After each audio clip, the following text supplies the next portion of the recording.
Hey you, welcome back to the channel. And guys, today we're going to talk Inhumans episode 4. I believe the title is Make Way for Medusa.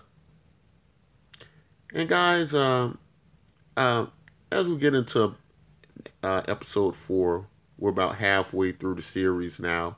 I believe it's only 8 episodes. I'm starting to see some differences in what we're getting or what we got with the IMAX cameras in the beginning. As we know, Inhumans was aired in the movie theaters, the first 2 episodes, this big cinematic experience. And I didn't watch it at the movie theaters. Maybe I should have. Maybe I could have got the full effect, the full scale of the IMAX cameras. But what I do notice is I notice as we get up into the episodes, I can see now the difference between what we got with the scale of those IMAX cameras and some of these shots as we move forward. It's definitely to me starting to feel a great deal like TV. But I've always kind of been lenient with what to expect from the Inhumans. You know, it being on television, having a limited budget, and I just naturally set a different bar for a weekly TV serial and what we get at the movie theater.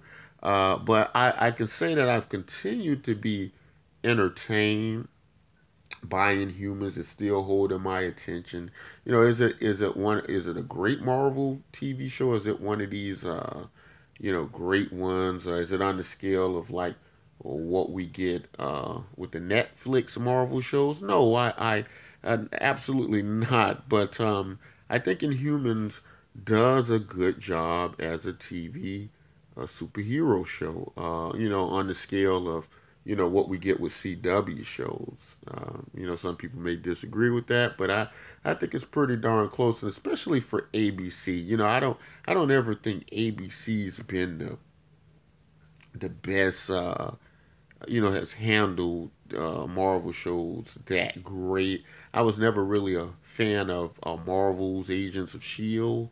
I felt they kind of teased a lot of the Inhuman storyline with Maximus and with Black Bolt, and we finally get that in their own show. And I still rather much watch this story than what we were getting through, the Shield, Marvel Agents of Shield.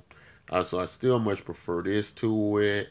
At certain points in the story, does it seem a little bit weaker? Does it? Yeah, but overall, I think it's a fairly decent show. Also, keeping in mind, it was looking like we were going to get nothing from the Inhuman story, as it didn't seem like they wanted to do anything, with it.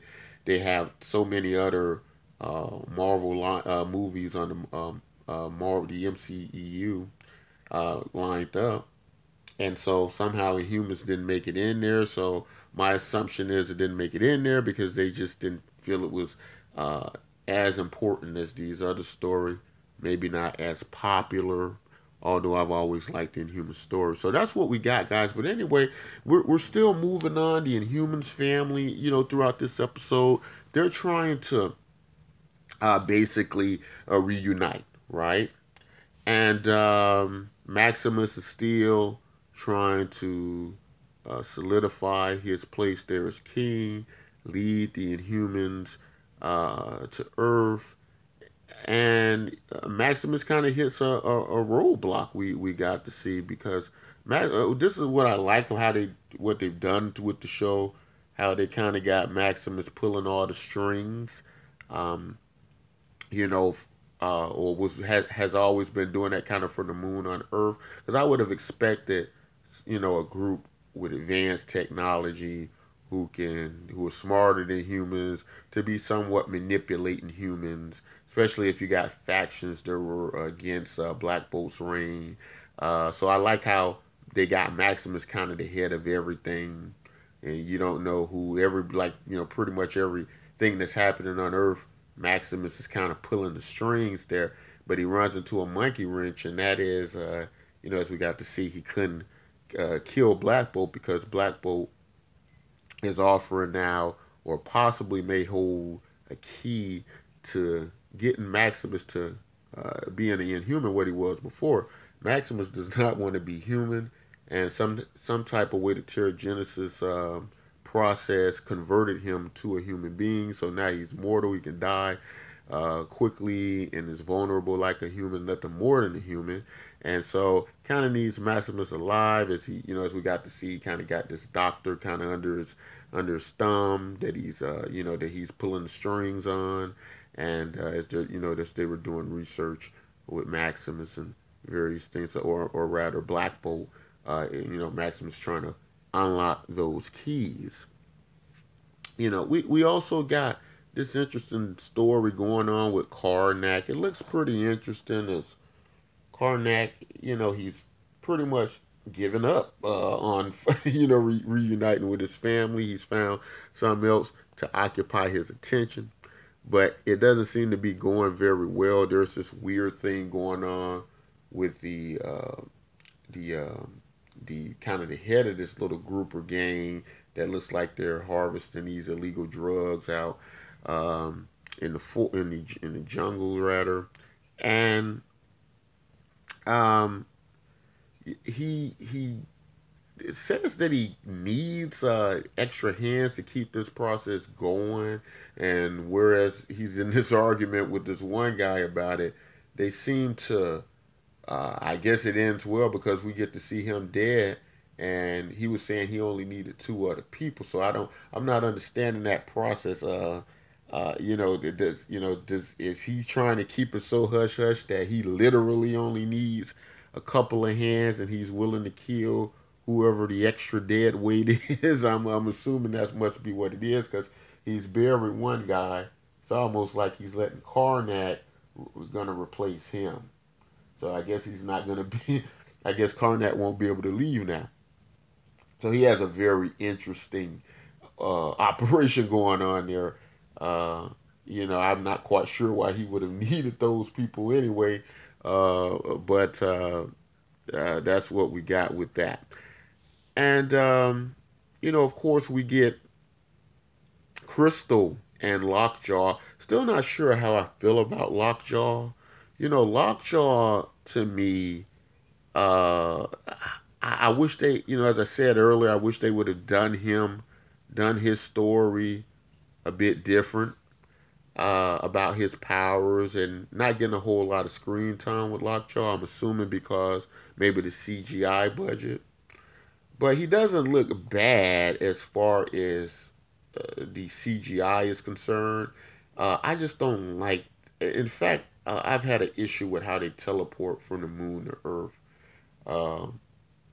Basically since the beginning. I think I would have preferred some type of ship, but maybe that's a budget constraint as well.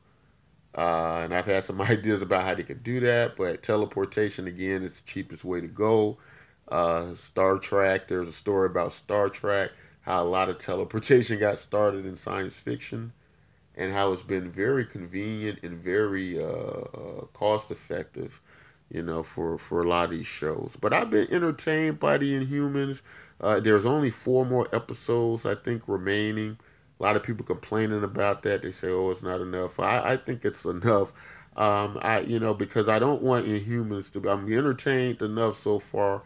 I don't want it to start to just. I don't want to go through 15, 20 seasons, and they don't got much story to tell, and it can't even get to a season 2. So I'm fine with the 8 episodes. A lot of shows are doing that now.